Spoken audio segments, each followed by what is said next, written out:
Cars, start your engines!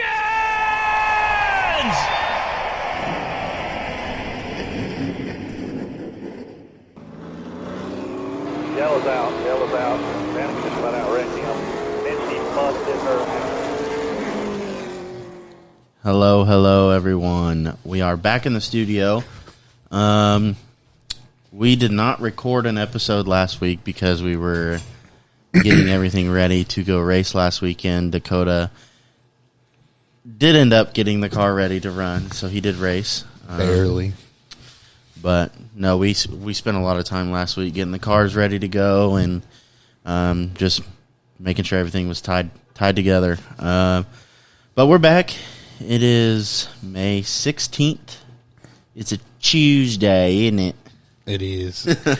Episode number 40. We're here. Who would have thought? We are here. Would have recorded yesterday, but I had a softball game to go to. And then tomorrow morning, I leave for the Bahamas. So, Dakota.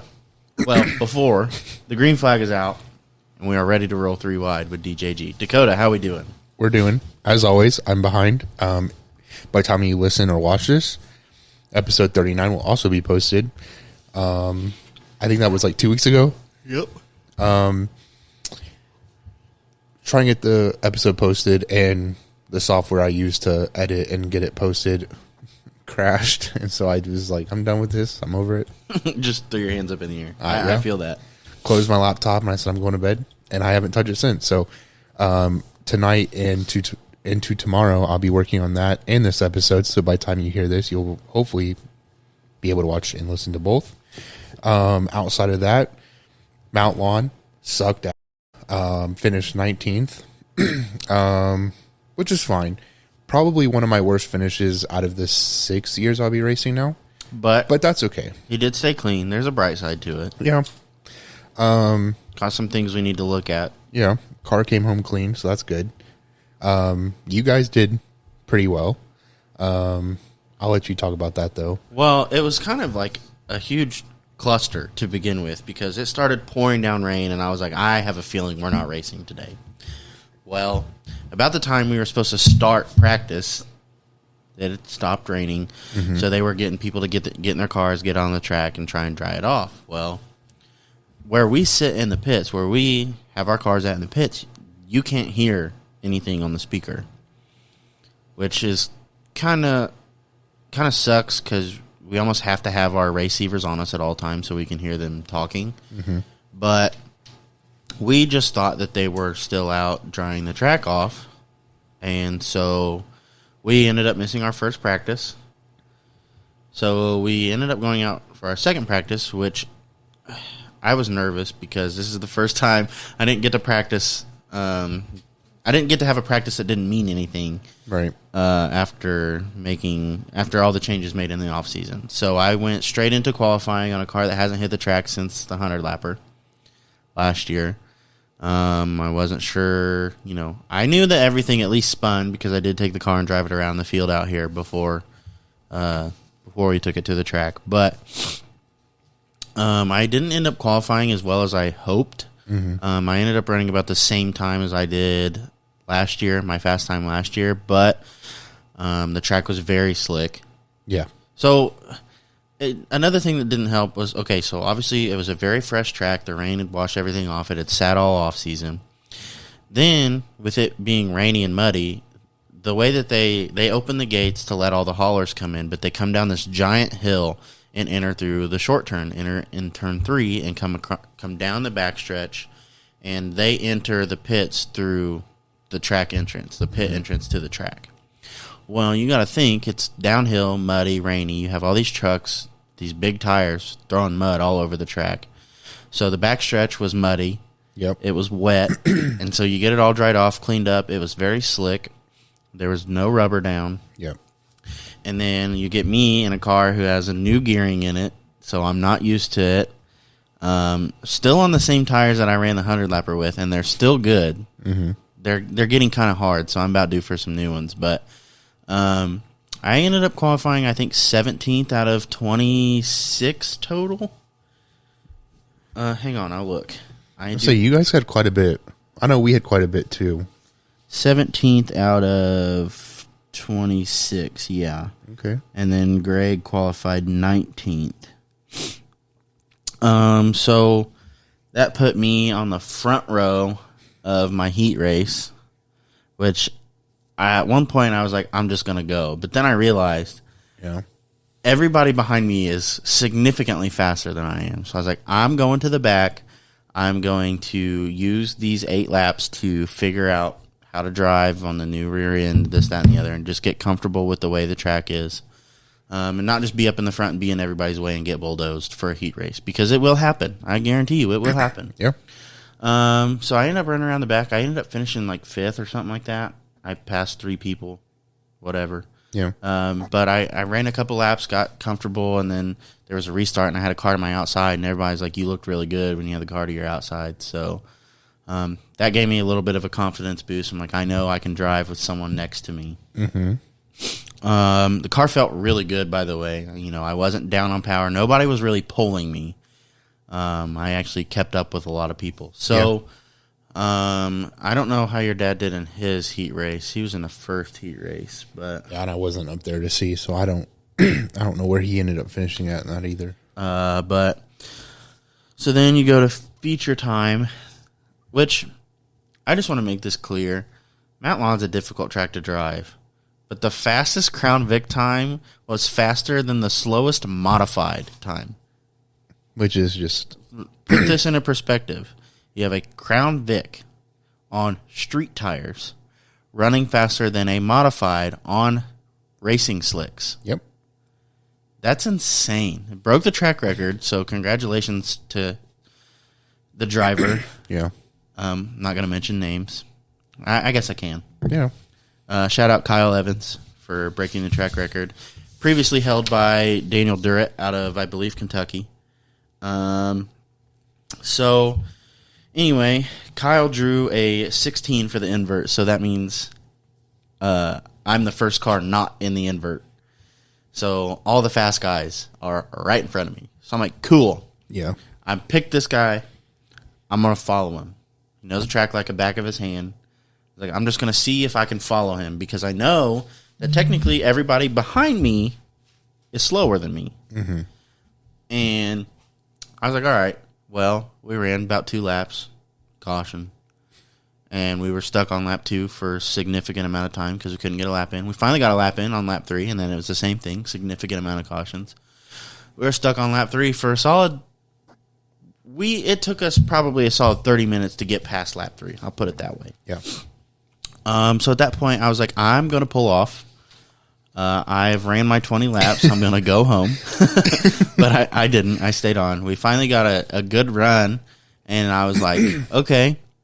I zoned out and wasn't paying attention to the car that I was choosing to follow. Right. And so the next caution came out, and I'm like, oh, that was a good run. What lap are we on? 6. Awesome.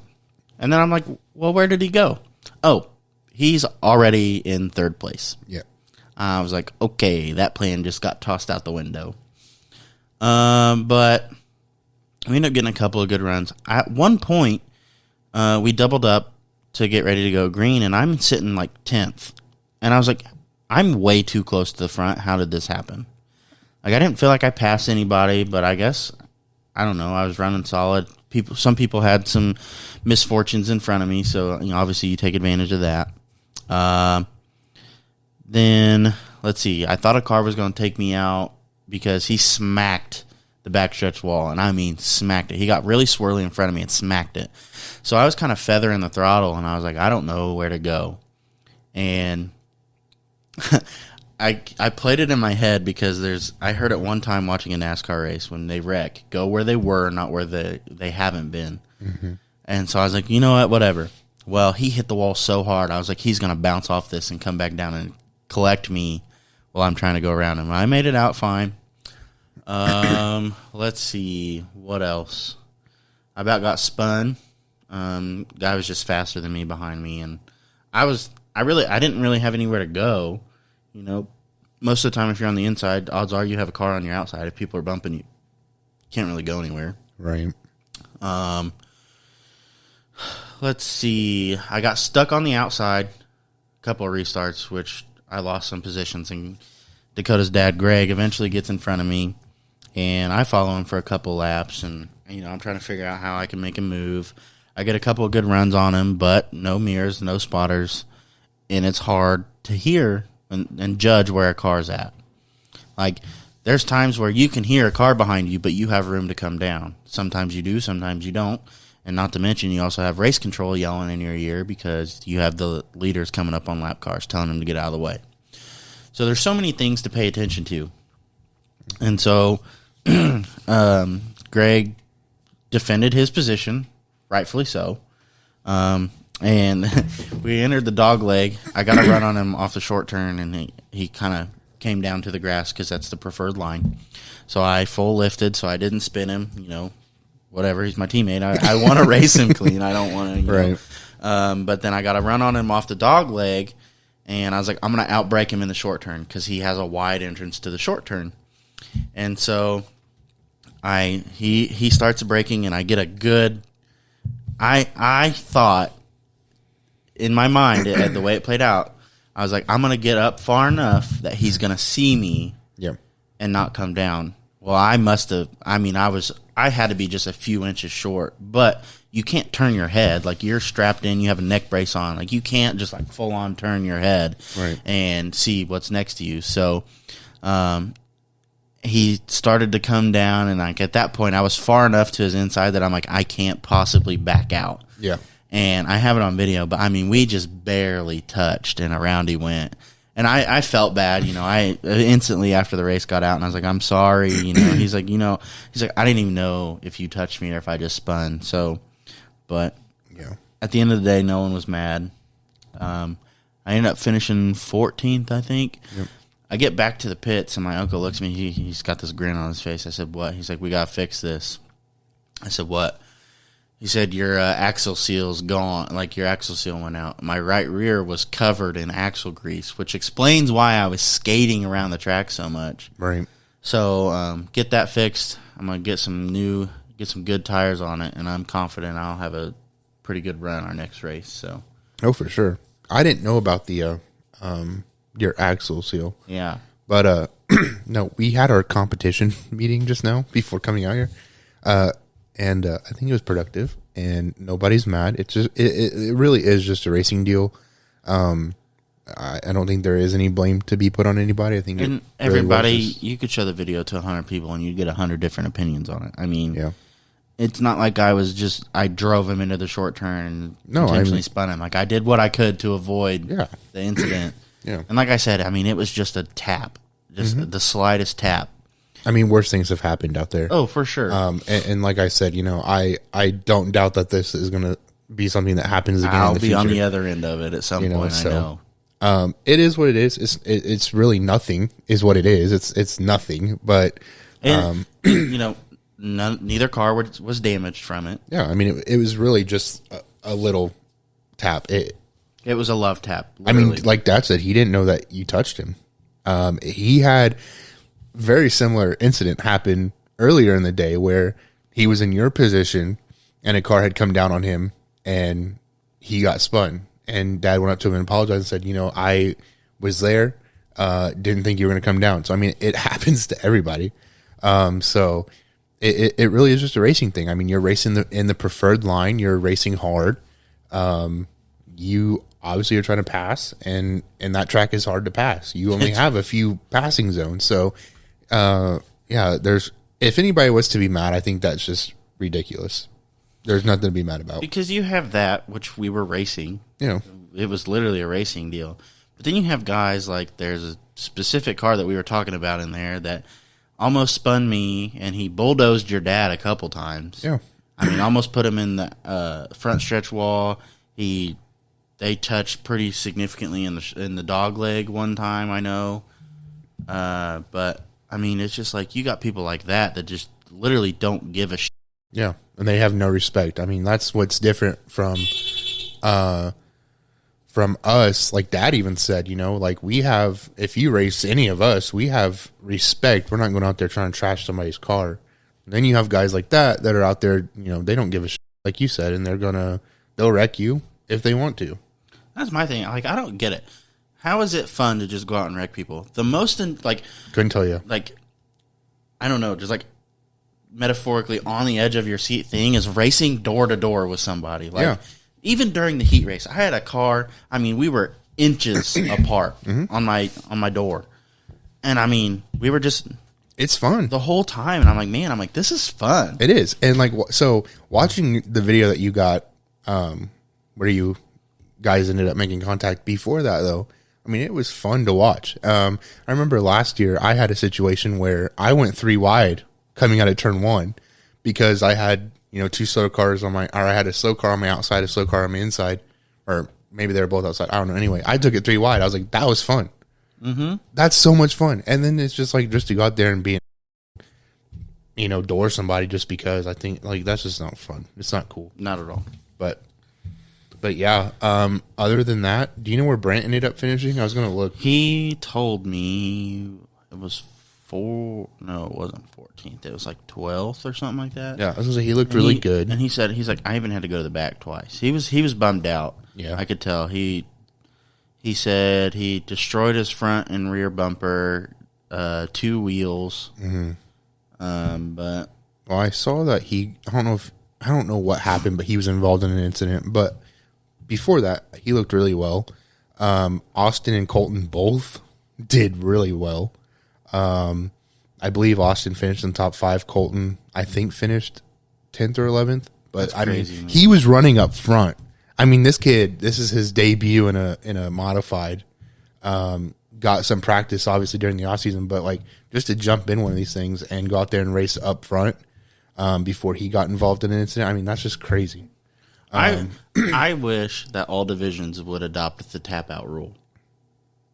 I thought we did. Did we? Mount Lawn did last year, I think. Oh, well, I didn't know that, or I would have tapped whenever I spun your dad. No, I wouldn't have. Why? Because that's just a racing thing. I didn't know we did. We did last year. I don't know if they still. Well, because implement in the modifieds they specifically ask. Yeah. And they don't in the Crown Vics, so. Yeah. I don't know. I was under the assumption that we adopted it last year, but that's not something I would have tapped for. That was really just a racing deal. But what are we going to do? But yeah, I wanted to shout out Brent. He looked really well. Austin and Colton Co. looked great. Who else?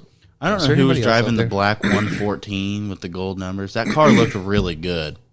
Like, just the look of the car looked really good. Let's see. Chase Lane raced.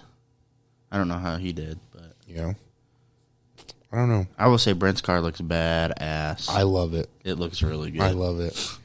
Yeah, that's a nice looking car. But anyway, that's basically the recap of our weekend.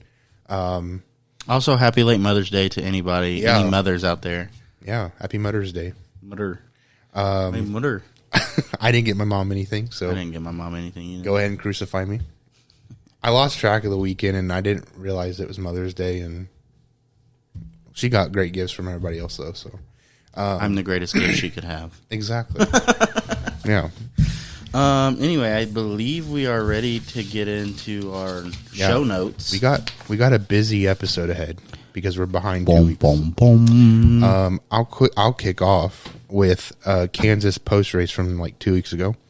In the ARCA series, Jesse Love went back to back, winning at Kansas, followed by Dean Thompson, Taylor Gray, Connor Mozak, Jack Wood, Andre Perez de Lara, Cody Coughlin, which didn't know he was racing again, Frankie Muniz, Christian Rose, and Greg Van Oss. In the truck series, Grant Enfinger came home P1, followed by Corey Heim, Zane Smith, Stuart Friesen, Ross Chastain. Tony Breidinger, who made her truck debut, finished 15th. In the Cup Series, Denny Hamlin, Kyle Larson, William Byron, Bubba Wallace, and Ross Chastain rounded up the top 5. In the closing laps of the Cup race, Denny Hamlin, who was second to Kyle Larson at the time, made a last lap pass to score his first win of 2023. Hamlin was able to close in on Larson with 20 laps remaining, going door to door with 5 laps left. Hamlin made contact with the rear of Larson's car, opening the door. In case you didn't know, English is difficult. Very. opening the door to make the pass, the first last lap pass in Kansas Speedway history. Despite the contact, Larson did manage to finish second. Ross Chastain, who had forced Noah Gragson into the wall and caused him to spin, was met by Noah Gragson on pit road following the race. Their talking led to pushing, and Ross threw a punch before security stepped in. Following the incident, Noah said no one else here has the balls to confront him, so at least just grab him and do something or he's going to keep doing it. He went on to say nobody confronts the guy, he keeps doing it, and I'm sick and tired of it. When asked for comment, Ross would not say much, but did say we have a no-push policy at Trackhouse. Spoiler alert, they didn't do nothing. No. Okay, so first off, question. Yeah. Do you think the Hamlin pass on Larson was dirty?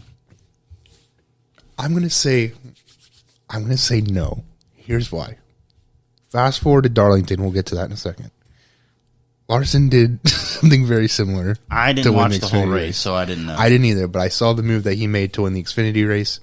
Oh, I did see. Okay. Yes. Okay. So again, I always get scared. And I told you this last week when we were in the barn. I always sound like I get scared that I'm going to sound like a hypocrite, right? Because it's like I talked down on Ross Chastain about making a move before early on in the race, right at Talladega. I think it's a situation where you got to do what you got to do to win. I do think a lot of people had issues with Denny Hamlin doing that because of the things that he said about Ross and how similar that might have been. But I think it is what it is on that. I don't particularly think it was dirty either. Yeah. But I also think that he could have passed him cleanly because Larson was already in the wall. That's true. Yeah, we did talk about that. I think I did agree with you on that. So yeah, I don't think it's dirty, but I agree with you. I think it could have been done cleanly, but I'm not driving, so either way, he won. So. Yes. I want to ask you this, and I think I already know the answer. So, moving into the fight with Noah and Ross, I think Noah would have landed a good punch back had security not stepped in. What's your thought process on hockey rules? Yeah. Okay. Okay. So first off, shout out Noah for taking that punch like a boss. Yeah, he ate it. I mean, holy crap. Yeah. But yeah, I don't think it's fair that Ross got a punch in and then security steps in and doesn't let Noah. At least, like, I forget where I was watching. Someone said that security stepped in about 10 seconds too early. Yep. If Ross gets a punch in, I think the other guy should at least get the opportunity to throw one. Yeah. But Kyle Busch said it, I believe. Yeah, probably. Hockey rules. Ratings would soar. Let guys, helmets off, let them fight. When someone goes to the ground or you guys obviously are gassed, then you break it up. Let them duke it out on pit road. Yeah. I think it's unnecessary for teammates to step in. I think it's unnecessary for security to step in unless it gets way out of hand. Like, obviously. If it becomes more than a fist fight, like people are using helmets and yeah, obviously. But like, let's go back to what was it last year at Martinsville when Ty Gibbs and what's his face left my mind. Anyway, they got into a fight and one of the track officials got hurt and people were pissed. Well, he stepped in it. They let him at it. That's my opinion. Let him at it until it gets out of hand and then deal with it. Chili Bowl rules. Exactly. Don't bring it to the pits. Park on the back stretch, front stretch, whatever. Yeah, it'd be the back stretch. Duke it out there. Yeah, I agree. I leave it between the drivers. Is all I got to say. I just think it's crazy. I would have been I don't know. I'd have been pissed if I got punched in the face and I couldn't get one back in. Right. Like, this is between us. I also want to note Chase Elliott's comment in the midst of it. He's like, somebody's got to do it. I love Clyde. Yeah, that's funny. He acknowledges that nobody else is willing to do it. So. I do believe, actually, Chase Elliott is below the points cutoff. He is. He's got a rough road 15 ahead. 15 points or something like that. Yeah. It's not terrible, but I think it was worse previously. They're like, it's going to be a stretch for him to get back into the playoff contention. But if anybody can do it, Clyde can do it. So, yeah. The no push policy. What? That was just him being an out. Yeah, I don't. I have no. There's a no push policy unless it involves using the race car to push. Yeah. So again, this is foreshadowing some more news. But what is your thought on? So people are saying, I hope that Ross doesn't change because he's bringing in great ratings for the sport. What's your thoughts on that? It's kind of like a double-edged sword now. It is, and I think a lot of people are comparing him to Dale, which I don't understand. I do, but I don't. It's the ruffle your feathers type. I get that. It's the style of racing, but I feel like Dale kind of had something to show for it. Yeah. Ross hasn't won a race yet this year, has he? Not to my knowledge. So, I mean, it's one thing to be the aggressive driver, but kind of when foreshadowing Darlington, when you take yourself out of the race doing it, like what benefit? How does that benefit you whatsoever? Yeah. Like I'm racing for the lead, but now I didn't finish the race because I was trying to be too aggressive. Like, where do you, as a driver, draw that line? I would rather. I understand, like, it's their job, so everybody wants to win. But it's like, hey, I would rather finish second than 30th because I wrecked with 6 laps to go. Yeah. I definitely think the storyline is great. And, of course, it's going to bring views. But it's just like, at what point? Does it get old? I mean, I think it's to that point, but I think so. I think like had this hype around it happened earlier, I'd probably get on board with it. Like right now they're saying like he's very marketable. Well, yeah, but we're also in a time where like people are starting to get tired of it. I mean, how many people got pissed off at Kyle Busch because he was the way that he was? Yeah, he was like a self-centered asshole almost. Yeah, I like him much better now that he's with. But he's also had to, in my opinion, rebrand. Yes. But, like, I feel like he's much more respectable as a person and a driver. Yeah. Like, he says stuff now. I'm like, all right, Kyle. Whereas before, I'm just like, I don't care what you have to say. Yeah. And I really don't like any of the Toyota drivers for whatever reason. But, listen, 90% of what Denny Hamlin says in regards to race car and racing, I agree with. Mm-hmm. Like, any stuff on his podcast. But, no, when it comes to the whole, yeah, he's marketable, whatever, but you're pissing off all the other drivers because he's wrecking their stuff too. It's not like where he did the Martinsville pass and the outside the wall where he didn't tear anybody's stuff up but his own. Yeah. And it was the coolest thing I've seen. Yeah.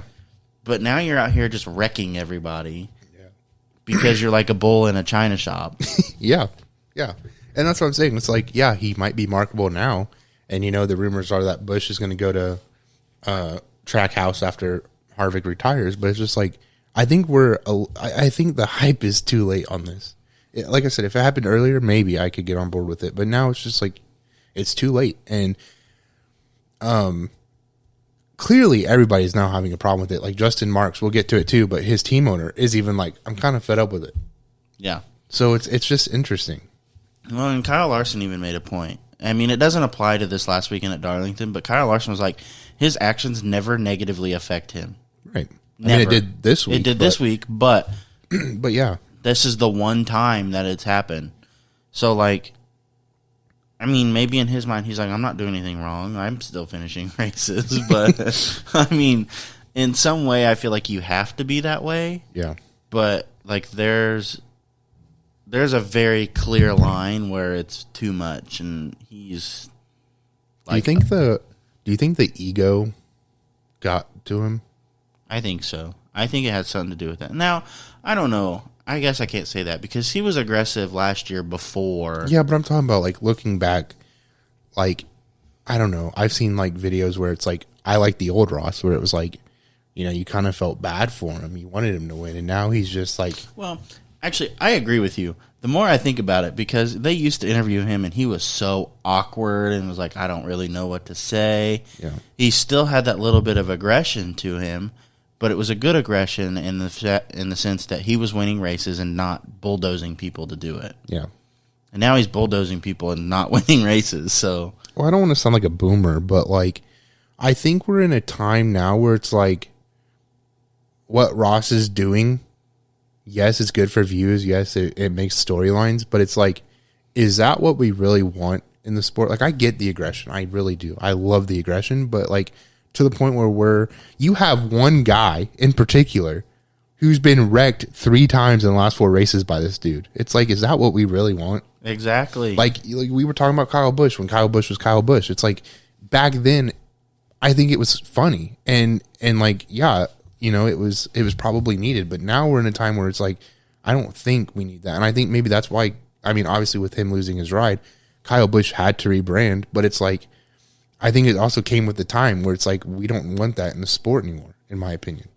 Right. Where it's like, yeah, I mean, I'm not saying that. I don't want to say that because like old Kyle Busch, I enjoyed from time to time, but like, and maybe the sport does need a Kyle Busch like that, but it's like, he also had to rebrand is my point. And so it's like, I think Ross is going to have to figure this out or I don't know. I don't think he'll lose his ride, but I don't think he will either, but I think someone's going to rock his shit, man. For sure. And it won't be after the race. It'll be like they will put him in the wall, which I don't know. Maybe. I really think that, honestly, because Kyle Busch commented, he said, he's like, I don't think Noah was the guy to do it. Mm-hmm. You know, when it comes to the fight, he's like, maybe Noah shouldn't have been the guy to do it, but it's like, who else? Right. Noah's got the personality, like, where he's just like, I don't care. I like that. Yeah. Where he's not out. Now, I'm not going to say Noah didn't have his fair shares in the Xfinity series of dumb moves. Yeah. But, I mean, I like Noah's personality. I do too. Like, he's just got that. I don't know. One thing I do like, though, about the whole Ross Chastain thing is they call it the DGAF tour. Yeah. Yeah. I think that's funny. But at the same time, it's just like, come on now. Yeah. Especially whenever 3 weeks in a row, your favorite driver gets the short end of the stick because of Ross's stupid moves. Yeah. And again, this is foreshadowing, but at later in the episode, Rick Hendrick had something to say. Absolutely. And it wasn't very pleasant. No. But I agree. We'll go ahead and move on so we can get to that story instead of just talking about it. We can be about it. So we have Legacy Motor Clubs leaving Chevrolet. So they announced at the beginning of the month that they'd be leaving Chevrolet at the conclusion of this season. They will be joining TRD, Toyota Racing Development. First off, I didn't even know this until just now. Yeah, I saw it and I was like, is this real? The news shocked many in the garage, as it just did me. But most Toyota drivers said they were excited to be able to work with another team, and they looked forward to the change in 2024. This change will bring Toyota to 8 teams on track, while Chevy will have 7 and Ford will have 6. In their announcement, the team said this change was a strategic decision in hopes of providing the team with long-term success and stability. I don't know. That's kind of scary. I have to agree with that, though. No, I 100% agree with it. And this is my problem with Ford, right? I'm a huge fan of most of the Ford teams. Obviously, I'm a fan of a lot of Chevy drivers. But, like, out of the 3 manufacturers in this sport, Toyota does a lot for their teams. I mean, even beyond that, I heard something the other day. I don't know what it was, but people were talking about it's got to be a Ford issue. Because Kevin Harvick's good. Brad Keselowski, good. Ryan Blaney, good, and they're just not winning races. It's absolutely a Ford issue, which is why we saw, in my opinion, David Gillen leave Ford, rebrand into Tricon. Ford is not stepping up to the plate in their racing program. They're not, in my opinion. I've heard a lot of teams say, the funding is with Toyota. It's probably where you get the most funding, and then you have Chevy, and then Ford is just kind of there. I just don't think, and I don't know why, but like they're just not putting as much on the table as the other team. So it's like, why would I want to go with Ford when I could go with another team that would give me the resources I need? Mm-hmm. That's what I'm saying. Toyota is doing the right thing. And like, writing out these notes for this topic, an executive with Toyota Racing Development said, it's our goal to have at least 10 teams on the track. And it's like, that's very possible. And Toyota being like down, like they have the least amount of cars on the track right now, right? I think they were tied with I don't know. I don't know, but I think comparatively, so if you take the same amount of Toyotas versus the same amount of Fords versus the same amount of Chevys, that the Toyotas are dominant. Yeah. They have a good it seems like the teams also have a good relationship where they're willing to work with each other. Well, it also helps that one of the Toyota drivers also owns another team that races Toyotas. Yeah. So I think that helps a big deal of it. But no, I agree. And I'm not a fan. I'm not a Toyota fan, but Yeah. I think they got it going on over there. Oh, for sure. They got it figured out. Or it's not even figured out. It's like they're just willing to put up more money. Whereas Ford is really not. It just seems like they're not committed. I don't think they are, and 100%. I don't know why. I feel like Ford doesn't really dip their toes in anything. They're just kind of. I think it's like a little sprinkle. Rick here. Ware Racing. That's exactly the business model they're after. It's like, let's just spread everything so thin that it's like we. I mean, I'm not saying Ford ain't competitive in NASCAR, but how do you go up against teams that are pushing funding? What's Tony Stewart run in NHRA? Is it a Ford? I thought it was a Dodge. Okay, exactly. So, like you were saying, Rick Ware. Okay. All this money, but Rick Ware Racing is 7 different teams across 7 different disciplines of racing. So now it's you get $5 here, $5 here, $5 here. You can't do anything. Right. Yeah. No, I agree. So it'll be interesting to see, though. And then let's talk about Jimmy Johnson, who's been with Chevrolet his entire career, as far as I know, or majority of it. It's like that must have been awkward for a second to be like, yeah, I'm leaving Chevy, but it's for the long-term success and stability. So I agree with it 100%. I mean, that's the same reason why David Gill, in my opinion, left Ford. He went to Toyota because he knows that Toyota can put up. Kyle Busch would have stayed with Toyota if he had the option. I guarantee I think so too, but he was such a big part of it as an individual anyway. Yeah, and then so I think that's another reason why David Gillen left Ford and went to Toyota was because Toyota really needed a development program with him losing Kyle Busch, which we knew. They would have to fill that void, and I think Todd Gillen Racing was the best option. But regardless, I do think that Toyota development has a lot going for it to be like, okay, let's try to get and back to the article I read for these notes was like they're not just looking for any team, they want the best of the best. Like if they could get Hendrick Motorsports on, I guarantee you Hendrick Motorsports would be a Toyota team. Absolutely. They want the best of the best. They're not just going to go, hey, join Toyota and we'll give you whatever you want. If Hendricks went Toyota, they'd never lose a race ever again. Probably not. I mean, they're pretty dominant, but yeah, it just sucks for Ford because in like the Xfinity series, there's like 2 at one point. Did your camera just shut off? Yeah. I don't know why. It's always something, dude. Anyway, I got nothing more for that. It was shocking when I read it. I didn't think it was real, but anyway, moving on to the next big topic. Adam Stern tweeted at the beginning of the month saying Josh Berry is finalizing a long-term deal with KHI Management per sources, KHI being Kevin Harvick Enterprises. That's not right. Whatever it is, it's Kevin Harvick's management agency. Enterprises starts with an E. Yep. I don't remember what it stands Industries? for. Yes, thank you. This information further strengthens the idea that Berry will be replacing Kevin Harvick in 2024 because going on their website, all the Cup drivers or NASCAR drivers that they partner with, they all drive Ford. So I'm assuming that Berry will be going to a Ford, which a lot of people are speculating. I really think now it kind of proves that he will be in the Ford next year, which I'm really hoping he is. I hope he is too, but I also hope Ford does something because I don't want it to ruin his career. Because agree 100%. Because he's been racing with a fill-in for Hendricks, and he's been doing well. Mm-hmm. So obviously we know he can perform in the Cup Series. But then, so everybody's already got this super high expectation of Josh Berry, and then if he gets in a Ford and Ford is underperforming, which it has been, it's gonna make him look bad. In my opinion. I agree. Yeah, that is concerning. But hopefully, they'll give him what he needs and he'll be successful. Absolutely. Landon Huffman, the Huffman. This is exciting. Yes, he announced that he'll be competing with Nelson Motorsports full-time for the remainder of 2023 in the Cars Tour. Let's go. I just want to throw that in there because that was pretty big.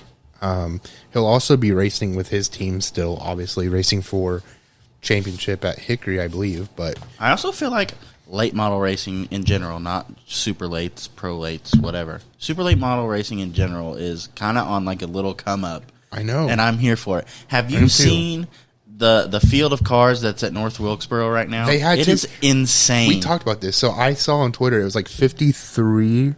They had to close registration. Cars, 53 entries for the ACA Stars Tour, which is racing tonight, right now, unless it's still raining. And then in the other series, it was like 38. But like you said, they had to cut off entry into check Race Monitor. They had to cut off entry into these races. ASA Stars 150 North Wilkesboro. Chase Elliott is fastest. No, not yet. No, I don't know. Hold on, I'm pulling it up on my telephone. It says Chase Elliott is number 1. Oh, they're under rain delay. Okay. Still? Yep. Okay. So still under a weather delay. By the time you listen to this, it'll be like 7 days past. 52 cars. Yeah. So, so I wanted to ask you about this before we move on to the next subject. So, what are your thoughts on them cutting off entry? I think because I have an opinion. It's probably but I have one. No, I think it sucks. Yeah. Because we sit here and complain about how car counts are low and it's short track racing is dying and this, that, and the other. And finally you have this big superstar race that's coming around that we're probably never going to have an opportunity like of this hype ever again because North Wilkesboro has been shut down for years and years and years. Mm-hmm. And all this effort's been put in to make a comeback. Like, this is the comeback. You only get one chance at it, right? Right. So, like, yeah, this event may happen again, but it'll never be to this caliber. Right. You get all these big-name guys, and you get all these teams that want to go, and you close off registration. You're turning people away that want to race. Yeah. Now, from the track standpoint, I understand that there has to be a limit because too many cars drags out the show too long. You know, it makes it too technical. They all have to qualify. They all have to do this, that, and the other. So I understand logistically why they had to, but at the same time, from a short track advocate, why are you closing registration when it's been such an issue to get car counts that high? So here's my thought. What the? Sorry, we just got a text message from somebody. That's wild. That's fried. Oh, God. Okay, here's my thought. The executives with ASA Stars Tour said this is a problem that we have. It's not a good problem. He's like, I'm glad that we have high interest, but we hate to turn people away. So here's my thought. We're racing on a Tuesday and Wednesday. Okay. The next activity to hit the track is on Friday. Okay. Why is it that, well, first of all, maybe they did plan ahead. I don't know the logistics of any of this. I'm just speculating. Why could this not have been a weekend like Snowball Derby? Right. You had Monday to Thursday or Friday. Ooh.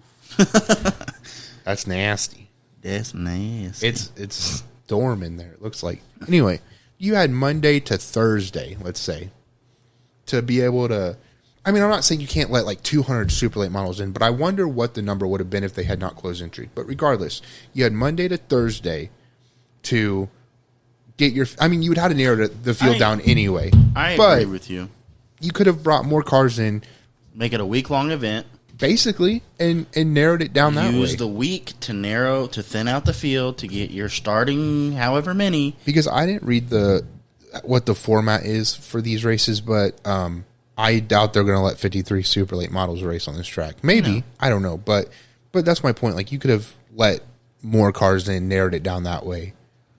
If that's what you're going to do anyway. No, I 100% agree. Now, obviously, there's certain logistics behind it, money, certain other things that we don't know about. But from what little information we know, I think you could make the money up especially with the hype on this would, like you said, would have been a week of racing. I don't know how many teams wouldn't have gone, even if it was still a week. Yeah, I don't know. I want to shout out small teams like Cody Connor. Cody's there. Yeah, and we're on his car. Did you see that? We are? Yeah. I didn't know that. Which kind of makes me mad because I messaged him. Cody, if you ever listen to this 7 weeks from now, when I finally post it, let me know. Get back with me on my messages. He hasn't opened them, but we are on his car, which I'm grateful for. Really appreciate that. Here, I'll pull it up real quick. I saw it on his Facebook, and I screenshotted it, which I thought was really cool. But, like, I want to pay you for it. He moved the logo, but still, we're on it. We are. I messaged him and said, hey, we want to join you again in 2023. Let me know. He hasn't let me know. So if you listen to this a month from now, hit me up.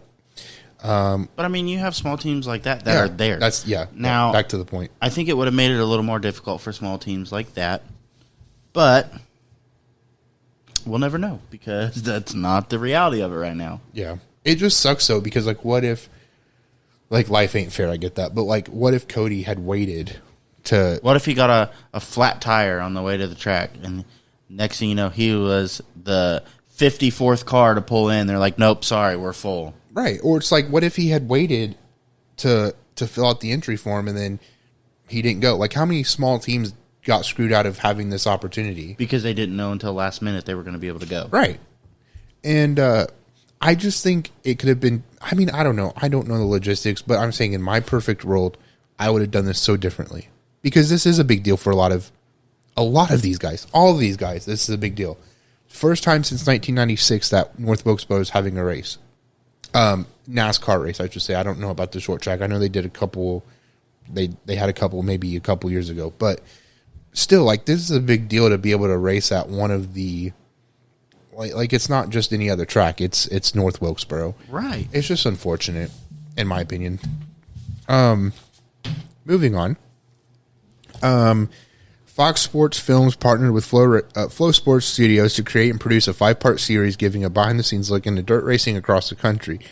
Barry, I don't know the last name. Nugent, VP of Programming. Nugent. At Fox Sports said Dirt, the last great American sport, will showcase an all-access look at some of the best drivers in the sport as they tear up the dirt in one of the oldest and purest forms of racing. Big events such as the Chili Bowl, Kings Royal, and the BC39 will be seen throughout the series. The first episode of Dirt, the last great American sport, will air tonight at 7 p.m. on FS1. FS1. We missed it, which is unfortunate, but I just wanted to add this too. I think that's very cool. I've seen the teasers the last 2 weeks watching NASCAR. It looks like it's going to be a phenomenal series. I'm excited to watch it. Now, so like this is what we need. Sorry to cut you off, but this is what we need for asphalt short track racing. Literally what I was going. Guys, like if somebody came up to me, if an investor said, "Dakota, here's all this money. What do you want to do with it?" This is exactly what I want to do in short track racing. Like I would love to follow a couple teams around for a season or a half a season or what have you, and just document what they're doing and be like, guys, this is an inside look into short track racing. I mean, I think it would kill. I think it would absolutely kill. Yes. And like that's exactly where I was going with it. So you didn't cut me off. Like that's 100% where I was going with it. I don't know. I just maybe I'm biased because I race asphalt short track, and that's kind of where my interest in racing really came from. So, I don't know. Maybe that's bias, and a lot of people might disagree with us. But, you know, I think if the F1 series on Netflix can survive, I think a short track series could do the same. Which I also want to say, the F1 series on Netflix is phenomenal from what I've watched. Of course, I jumped episodes when I did watch it, but it was phenomenal. I guarantee this series will be great. As somebody who, and I'm speaking, you know, we might talk about this later, but from somebody who really hardly ever watched dirt racing, more recently just got into it, this series will be great for getting people interested. If they had no idea about dirt racing, but like had no interest in it before, to be able to get exposed to this, I think it will bring a lot of interest. And I think it could do, like you said, it can do the same thing for asphalt racing. Right. I've said this before, and I'll continue to say it. I think to the average viewer, dirt racing is way more enjoyable to watch than asphalt racing. Yeah. Just because, one, it's typically short 30-lap races. You have guys throwing insane slide jobs, cars flip. Yeah. It's just constant something going on. Whereas, okay, you go to, we'll use the Winchester 400 as an example. My favorite race ever. Mm-hmm. But to the average racing fan, it's like, okay, we're going to go to a 400-lap race, watch them run single file on the track for 350 of those laps, and then finally there will be some aggressive racing for the last 50, depending on how many cars make it. Yeah. I agree. Like, I love Winchester 400 weekend. Literally, like, everything I look forward to every year. But I agree. Like, watching the 400, it can get boring at times because that's exactly what they're doing. They get so spread out. Yeah. Nothing's really going on. Yeah. But, like, even, like, the shorter races, like, leading up to, like, Saturday night, they're short races, 30, 40, 50 laps. And they're fun. Yeah, they're fun to watch. So I think, like, but I think there's a lot, like, I don't know. Maybe this isn't interesting to everybody, but, like, being able to get, like, a inside look to team operations during a race like that, like, when we brought AJ on and talked to him about it from a team's perspective, it would be interesting for me to be able to see, like, what all goes into preparation for that. Or, because there are races that aren't, like, Red Bud. I don't think that's a boring, when 10 cars show up and then 5 of them get wrecked out. But, or, like, what about any other discipline on asphalt, what is it, Little 500? Yes. That would be fun to watch a little series on that. Like, absolutely. Those kind of cars and teams. So, I don't know. Maybe we'll get it one day. We're probably just going to have to be the ones to do it. Which, hello, if you are a multimillionaire and you have money and you want to invest in something, hit me up. Because that's exactly what I want to do. We need funding. To be able to do that. I would love to do that. So that's exactly kind of what my goal is for DJG Motorsports content operations.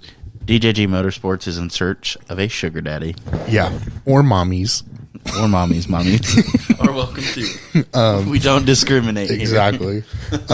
No, but like the content operations side of our team, that's exactly what I want to do. I have a whole, like, my mind is crazy, but there's a series that I'm thinking in my head where I'm like, I want to do this so bad. I'm not going to let you know what it is because then somebody's going to steal it and then I'm going to be pissed. But it would basically do just this. And I want to do it so bad, but I'm broke. And the hard part of it is, like, it's hard to do a media side of it when you're also the driver. Well, and then you're struggling to get episodes uploaded because the software you use suck. But, there's so many things that play into it. It's hard, as a driver. Everything in the pits moves so fast paced. Which is why, spoiler alert, we didn't get any content from the track outside of the GoPro, was because... and then my GoPro was freaking shaky. Yeah, well, it was rainy. I didn't want to take the camera. I thought about it again. I was like, there's no way. And like you said, like, even on a Saturday, pits are crazy. Like, we're moving. Like, I don't think I sat down maybe twice. Because I sat down when we got there and the car was ready because it was raining and we were waiting to see what it was going to do. It was like practice one. Okay, get out of the car for a minute, get right back in it for qualifying. Get out, watched 2 races, and then how to get right back in the car to race. I'm like, it's crazy. It's hard to do. I agree.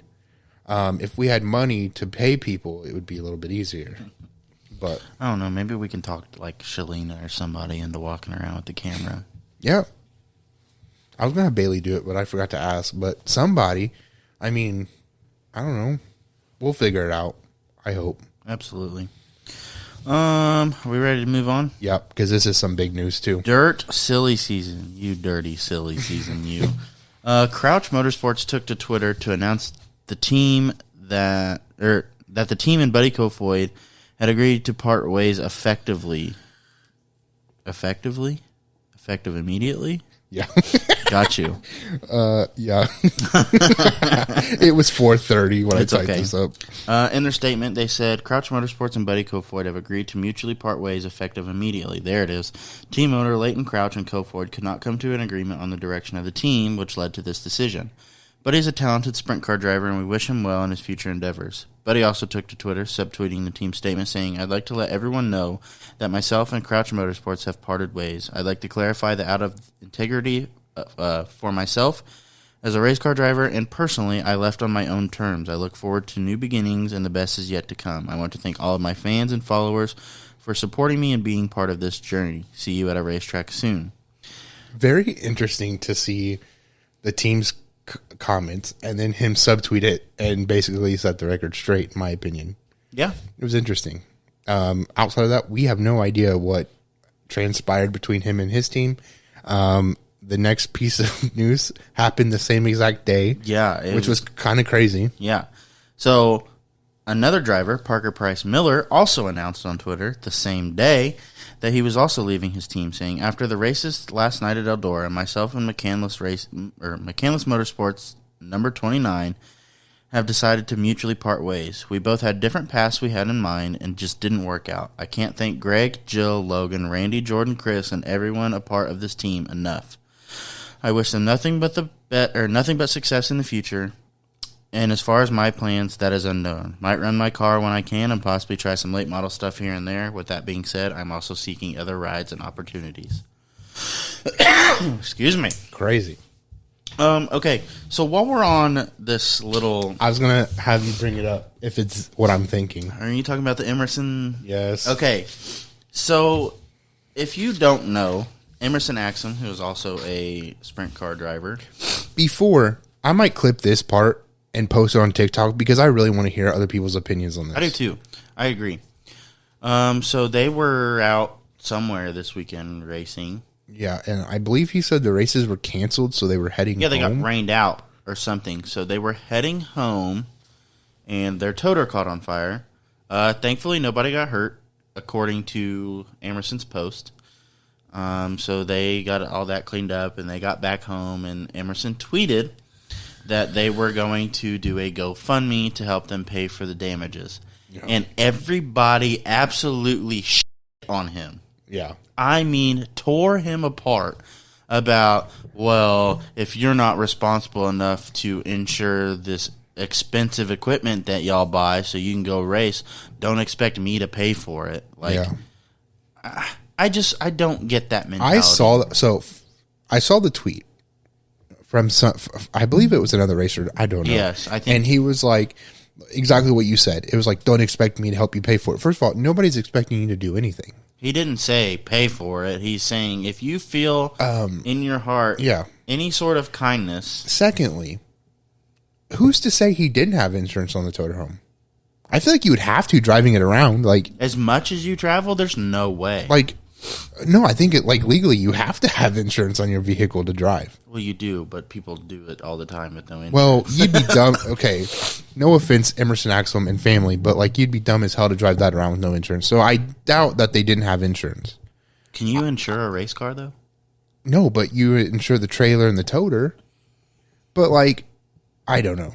I'm not going to speculate on that. But it's like, even then, it's like, okay, so how long do you have to wait for insurance? I don't think it's to pay for the toter. I don't think the money that they were raising was for them to go out and buy a toter home the next day. I think it was to help probably cover some of the things that they might have lost inside the toter. Again, I'm not going to speculate. I know he ended up taking it down because people were misunderstanding where the money was going. Because I think he said that people were assuming that the money was going to go to the team, one of the teams that he was racing with. Yeah. And so they took it down and all that money was refunded to those who donated. My thing is, I get it. Like, I've seen GoFundMes where it's like, you'd be dumb to give money to this cause. But if people are wanting to donate, I don't see a problem with it. Like, that's your money you're giving up. Nobody's expecting you to help pay for this toter if that's really what it came down to. And it was like, yeah, I want a new toter home. But it's like, why does it matter? And that's what we were talking about today. It's like, people can't just mind their own business. It's always something. I don't understand why it's so hard. But I don't get it. I made the point though too, where it's like, this has happened before, where haulers get in wrecks or they catch on fire, and people are like, "How can we help?" So it's like, why are we picking and choosing who we're? That's why I made the comment. I'm like, I can kind of see it. Yeah. From that person's perspective. I said, but at the same time, I'm like, if we're just going to pick and choose when we're an asshole about it and when we're not, Yeah. like that's when it becomes an issue. Like, okay, I don't like this driver, so why you expect me to pay for your shit? And if your favorite driver's toter went up in flames, you'd be like, here's my life savings. Yeah. That's a little exaggerated, obviously, but. And then I was reading the comments on this tweet that this guy tweeted, and somebody else made the comment, something along the lines of like, yeah, well, I knew people that knew people, and they said that they had this nice toter home, but they were eating cereal all hours of the day to help pay for it. To make it look like they were. I'm like, I mean, teach their own if that's what you want to do. I support. I mean, I guarantee you there's people that do that. For sure, but it's like, why is it your business? If they want to do that, let them do that. Yeah. Just like people that live in single wide trailers but drive Ferraris. Like, okay, if they want to spend their money on a car, like, I think you're stupid, but that's what you wanted to do, by all means, do it. Yeah. It just doesn't make any sense to me. Why? I don't know. I get it. People have opinions. They're going to share them when they want to, but it's just like, again, nobody's expecting you to do anything. And it's like, this isn't the first time something like this has happened. So it's like, why are we picking and choosing? And I really don't think, maybe I'm wrong here, but I don't think Emerson Axum is scrapped for money. No. So it's not like he really needed it. I don't know. I don't know. I'm not even going to get into it. I just. Shut up, bitch! That's all I got to say. Right on. Okay. Moving on to more current The news. Lady in Black. Darlington Post race results. In the Truck Series, Christian Eckes finished first, followed by Stuart Friesen, Tanner Gray, William Byron, Carson Hocevar. In the Xfinity Series, Kyle Larson, Justin Allgaier, Cole Custer, Austin Hill, and John Hunter Nemechek rounded out the top five. And in the Cup Series, William Byron grabbed the win, followed by Kevin Harvick, Chase Elliott, Brad Keselowski, and Bubba Wallace Jr. Following an incident in the closing laps of the Cup race, Ross Chastain and Kyle Larson got into each other, foreshadowing.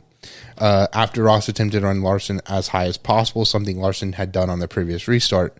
Following the race, what I didn't say is Ross wrecked himself and Larson.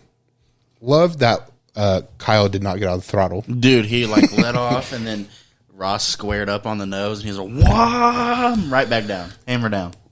Yeah. Anyway, Rick Hendrick made the following statement. I don't care if he's driving a Chevy. If he wrecks our cars, I don't care. I've told Chevrolet that. If you wreck us, you're going to get it back. If you don't do it, they'll run all over you. He went on to say that while he is loyal to Chevrolet, he expects his guys to hold their own if someone is running them over. Larson, who had been wrecked by Chastain 3 times in the last 4 races, left the track without speaking to media. He went straight to the hauler. Today, Justin Marks has said that he spoke with Ross on Monday, saying it was a difficult conversation. During an interview with SiriusXM NASCAR, he made it clear that Trackhouse supports Chastain, but that the driver needs to clean things up. He went on to say, I'll be totally honest with you, and we today started the process of more aggressively handling that with our partners, with Ross and our team. Something that we had talked about earlier in the episode. But I mean, I'm with Rick here. For sure. I understand there's supposed to be like a manufacturer alliance here, but I mean, if you're going to drive recklessly and destroy our stuff, it doesn't matter what you drive. And I feel like a lot of people have given a lot this season not to get it back to him. 3 times he's been wrecked in the last 4 races. I would have already put him in the wall. Oh, at the beginning of every race. Oops. Yeah. So, anyway. No, I'm right there. I really don't have anything to add to that because I agree with everything. Like we talk about it. He's literally a wrecking ball. I mean, he just doesn't care. Let's see. Did you want to share any of your favorite paint schemes from Darlington? As much as I hate to say it. Okay. I lost my paperclip. Ross Chastain's UPS scheme, just because it's Dale Jarrett. I'm named after Dale Jarrett. Obviously, I like Dale Jarrett. Carson Hocevar's truck was the flame UPS scheme. I loved that on the truck. It looked really good. Chase Elliott's looked really good. It looked weird seeing that car and not seeing Dodge on front of it. Yeah. Just because I was so used to seeing it. Who else? Who else has looked really good? I liked Riley Herbst in the Xfinity series. His paint scheme was a tribute to Ken Block. Oh, yes. Yes. You can't hear me. Hold on, I'm trying to get I liked Clyde's paint scheme a lot. I didn't appreciate how Clint talked to Bill in the in the booth a couple of times. It kind of pissed me off, but teach your own. Who else? Chase Briscoe's was pretty cool. He threw back to Tony's old dirt car, I think, sprint car. Who did Jimmy? Noah Gregson did Jimmy Johnson's old scheme. Yeah. I kind of liked it. Kyle Busch did a throwback to himself like a year ago. Ooh, speaking of paint schemes, so Dave Moody had something to say about it. It was basically like paint schemes for throwbacks should be NASCAR paint schemes. Stuart Friesen said he strongly disagreed, and that his paint scheme was a throwback to a local driver from his town who he says deserved to have recognition. So I thought that was cool to see a driver clap back at that. Well, I mean, that's no different than who else did a sprint car paint scheme? Was it Blaney? Yeah, to his dad. So, I mean, We've had... why is that any different? Right. We had somebody had a throwback paint scheme. I believe that was from the NHRA. So it's like, I disagree with Dave on that. I think that I love the throwback idea, the throwback schemes, but I don't think it should be inclusive to NASCAR. No. He quoted something to do with, like, that's what the fans want. That's what the fans deserve. I'm like, I don't care. Like, it's just cool to see throwback paint schemes. Don't get me wrong. I like the NASCAR schemes. I wish someone would have done the old Kellogg's paint scheme. I forget who ran it, or the old Ricky Rudd Tide. Like, you know what I mean? Ooh, Harrison Burton's car. I loved it. The pink and black car. Yes. Oh my gosh. I love that one too. I think that's... Yeah. That's all I can remember. All right. NASCAR All-Star Race. For the first time since 1996, NASCAR is set to return to North Wilkesboro. Friday, NASCAR will kick off the weekend with the Pit Crew Challenge, which will determine the lineups for the 2 heat races as well as the All-Star Open. The Craftsman Truck Series will hit the track on Saturday with racing scheduled to begin at 1:30. Heat races will follow at 7:20 on Saturday, where 11 cars will run 60 laps in both heats. The All-Star Open will be held on Sunday with the 100-lap race scheduled to go green at 5:30. The All-Star race is scheduled to go green at 8. You can catch all the action on FS1. Exciting. I am excited. One, short track, North Wilkesboro, the Resurrection. Mm-hmm. And I think the All-Star race is always pretty, I don't know, it's just different. Yeah. So it's just a little bit of a mix-up in the middle of the season. It's also crazy to think that we're 1/3 of the way through. Yeah. Crazy. Already. Yeah. It's crazy. And our race season just started. Yeah. And we're already at the All-Star race. Yeah. It's going fast. Speaking of North Wilkesboro, the ASA Stars Series will hit the track tonight for the ECMD 150. That was scheduled to go at 8. I think they're still under rain delay. On Flow Racing. I believe they are too. The Cars Tour will hit the track tomorrow with the green flag scheduled for 8. You can also catch that on Flow Racing. Looking at results from the practice sessions today, I did want to shout out Cody, who finished 28th. I was going to go ahead, and I know that there's 50-some drivers, but I was going to go through the list that shows up on Absolutely. A lot of big names. Okay. Yeah. So bear with me. I might butcher some of these, but most of these are pretty well known. Chase Elliott, Derek Thorne, Jeremy Doss, Casey Roderick, Dustin Smith, Caden Quapple, Justin Kreider, Giovanni Ruggiero, Carson Hosevar, Matthew Craig, Tyler Tanner, William Solowich, Michael Bilderback, Derek Kraus, Johnny Sauter, Ryan Stramiska, I think I pronounced that right, Mason Diaz, Ryan Moore, John Kaufman, John Bolin, Eric Jones, Tony Elrod, Hudson Halder, Derek Griffith, Austin Nason, Hunter Robbins, Harrison Halder, Anthony Sergi, Sammy Smith, Billy Van Meter, Dylan Caldwell, William Byron, Bubba Pollard, Chandler Smith, Cole Butcher, Dusty Williams, Noah Gregson, Grant Enfinger, Albert Francis, Connor Jones, Cody Connor, Dakota Stroop, Jet Nolan, Stephen Nasse, Rich Clauser, Jake Finch, Michael Hind, Ty Majeski, Dylan Garner, Blaine Roca, Daniel Suarez, and Augie Grill. Big names. Big names. That's a insane field of cars. There's also big names in the Cars Tour. Looking at the list here, obviously Dale Earnhardt Jr., Chase Briscoe, Brad Keselowski, Carson Kvapil, Caden Honeycutt. Harrison Burton was scheduled to race. He tweeted that he would not make it due to car issues. Landon Huffman, William Solowich is running that race as well. Kevin Harvick, Tyler Ankrum, Daniel Suarez, which this is Daniel Suarez's like late model debut. I'm trying to find Jordan Taylor is also racing this week. I can't find his name now though. Let me see here. Hold on. I know he's racing the one. And it's like a Jeff Gordon paint scheme looking. I don't see his name on here. Anyway, he's scheduled to run at some point. I just don't know. I can't find his name. But that's cool. That's his late model debut too, I believe. Mm-hmm. So a lot of big names this week.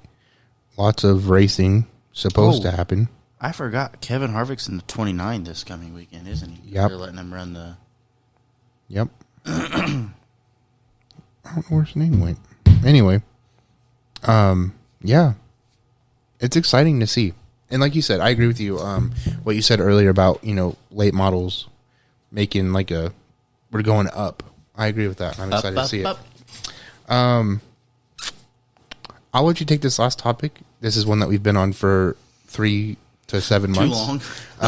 But I think this is the last time we met to have a podcast, you said something about, we'll talk about this until we don't have to anymore. I think we're kind of approaching that time where we might not have to talk about it anymore. Hopefully. Fingers crossed. So NASCAR has been monitoring the wreck between Larson and Preece. Yep. They've been studying it for a while now at R&D. And they have finally made some changes to the roll cage. Following the wreck, NASCAR determined that the right side of the roll cage lacked gussets. This led them to implement a new rule. There will be 6 additional gussets added to the right side of the cage.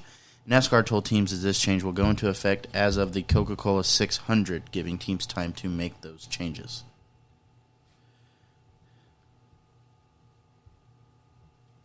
Love it. Yeah, I love it. I like it. I love it. I hope that prevents any future incidents from happening like that. Fatalities. Yeah. Not funny. I have no comment on that. I think that's a good thing. I'm glad. And they were pretty quick with it, too. It did not take very long. It took a couple weeks. Yeah. But that's given because you have to recreate the incident, find the weak points. Mm-hmm. And I'm sure there were more than one, obviously, but there being 6 new gussets. Yeah. Find all the critical failures and come up with a solution and then implement the solution. Well, and then test the solution. I was going to say, so they ran all the simulations, then they came up with this potential solution. I'm assuming they tested that solution and found that it would work, and that's why they're implementing it. So grateful to see that they're quick about it compared to the rear ends when we took, 25 years to change the rear ends. I'm glad that this was swift action taken by them. But other than that, I have no comment on it. I hope that this is the light at the end of the tunnel about talking about the safety of next gen. What's interesting, though, is there was nothing said about the front end of these cars, which I was assuming there would be. Me too. With them being as stiff as the rear ends were. So, I don't know. Maybe it's not the light. They're just going to wait until something else bad happens, and then maybe they'll fix it. Probably. But yeah, that's all I got on that.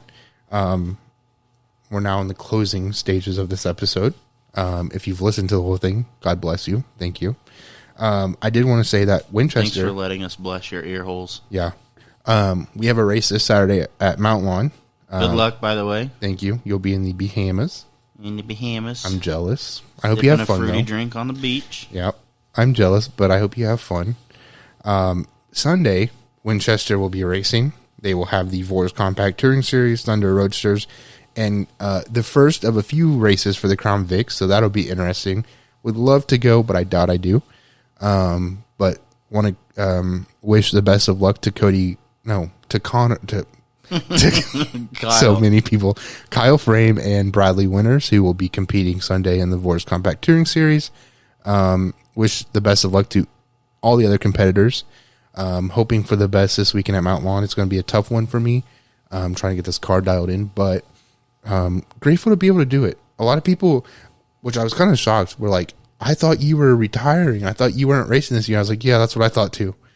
I said, but people talked me into it. Got it done at 1:30 Friday night. Got up 8 Saturday morning and was ready to go. Shaylin was making fun of me, man. He got there. Yeah, he gave you a lot of... He said, you debuting again? I said, yep. I had a funny interaction with Dylan. Shout out to Dylan. Love that kid. He was like, I thought you were retiring. I thought he's like, you were in retirement, yeah? And I was like, I'm thinking about going right back into it. Yeah. That's funny. Loved it. I was like, yeah, I'm thinking about going right back into it. No. I was pissed Saturday. I was like, I'm not doing this anymore. It's like the car touches the barn floor, it's staying there. We'll get it figured But out. I'm now in a better mood.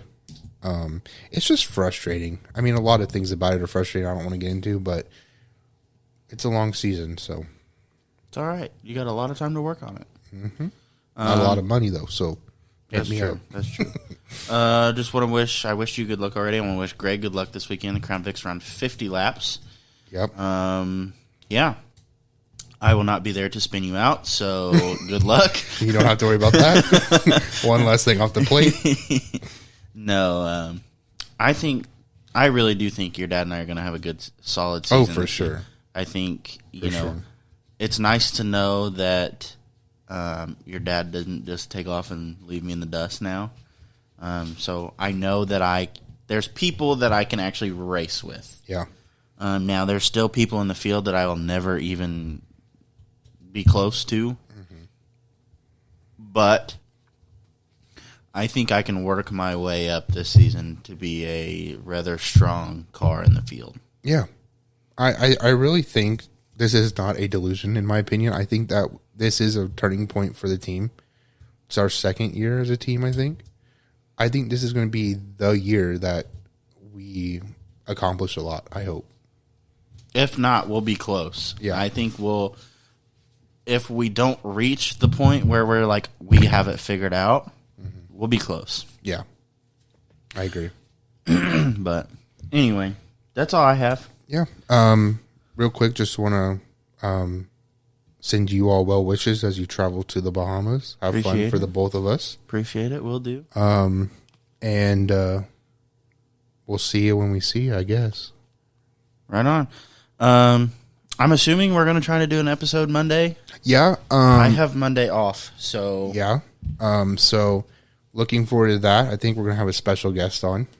Oh, yes. Is the plan. So looking forward to that. And talking racing. Absolutely. So until then, peace.